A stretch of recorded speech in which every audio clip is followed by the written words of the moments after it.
morning. Wow, okay, The Last of Us Episode 2, titled Infected, just aired on HBO Max, and I just watched it, and I'm gonna talk to you about it, give you my first impressions, my first overall reaction. If you haven't yet, you should check out my video on Episode 1. I am a huge Last of Us fan, and so far, this adaptation is everything that I wanted it to be. But also, before I get too in-depth, consider subscribing. I do TV show discussions, trailer reactions, movie discussions, that sort of thing, and also spoiler alert. So this isn't gonna be a play-by-play. I'm not gonna talk about every single thing that happened in this episode, just my overall thoughts on some key moments that I really loved. And this episode had quite a few moments that I loved. It starts out with a scene from 2003 before the apocalypse, and at first I wasn't sure how I was going to feel about this, because personally, when we were getting into the show, when it first started airing, I was hoping that we wouldn't see that many flashbacks, if any, because I really want the immersion of being 20 years later into an apocalypse. And when it started being in 2003, at first I'm like, oh no. But then as it progressed and as we saw what that plot was, what they were showing us,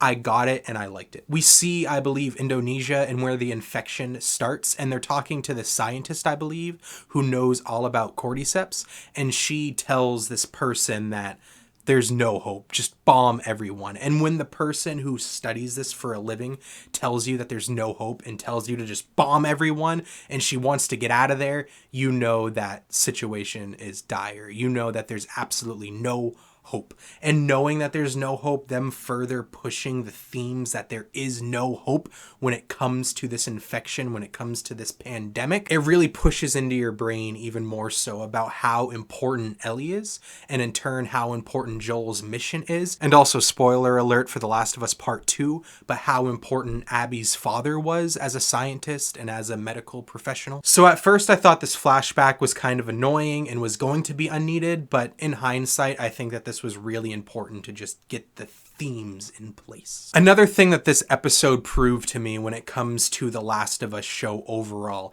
is they really hit home and perfected the tone of the game and adapting it over to live action. Because this could have been something that went wrong and went wrong so easily, but not a lot of people talked about or really considered. Because when people were talking about what they wanted from The Last of Us TV show, one of the main things, or the main things that people talked about, was getting the portrayals right, getting the writing right, and having it stay true and faithful to the game narratively. But a show could have done all that technically really well, but if you fucked up tone, if you fucked up pacing, that was it. It could have been shitty. And this episode just proves to me that they really know how to handle tone and atmosphere and pacing perfectly. And I loved seeing Joel and Tess and Ellie just walking around, talking to each other, just really getting to know these characters. And Tess, I'm so glad that I liked Tess in the show, because she was my favorite supporting character in the video game, and I'm glad that I liked her a lot in the TV show as well. And again, I said spoiler alert in the beginning, but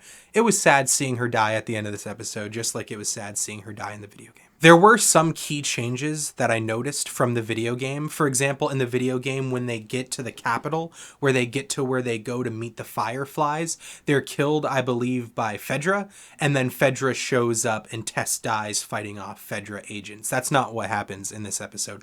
In this episode, it turns out that one of the Fireflies got infected and then attacked the living Fireflies, and they all died, and then Tess sacrificed herself and got killed by infected. Again, it's a minor change, but I get why they did it. They pushed the infected in this episode. The name of the episode is Infected, and we learned a lot more about the infected. We learn about the cordyceps a lot more, the mold that's infecting them. So it just makes sense to push the themes forward a lot more by making Tess and the Fireflies actually get killed by infected as well. And we finally got clickers in this episode, and my god, that scene was horrifying. I absolutely loved that scene, the direction, and it was so scary. I'm so glad that the infected feel scary and they feel like a genuine threat. I say this in pretty much every video I make about this TV show and about The Last of Us in general, but one of the main things I wanted was for each individual enemy to feel like a true threat, like any one infected could end your life, and that's how it feels, and I love it. And also, video game adaptations, there's good ones and there's bad ones, we all know that, but some good video game adaptations, or most video game adaptations,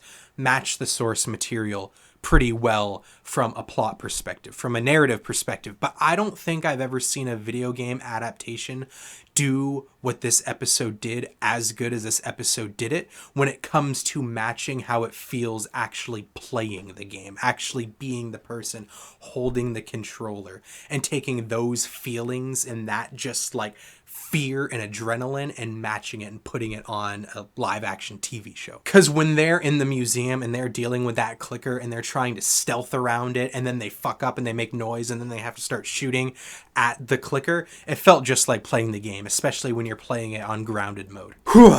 Anyway, I just absolutely loved this episode. I am so glad that this TV show is just as good as I was hoping, if not better. What did you think about the episode? Let me know in the comments. And again, consider subscribing. I do TV show discussions, trailer reactions, movie discussions, that sort of thing.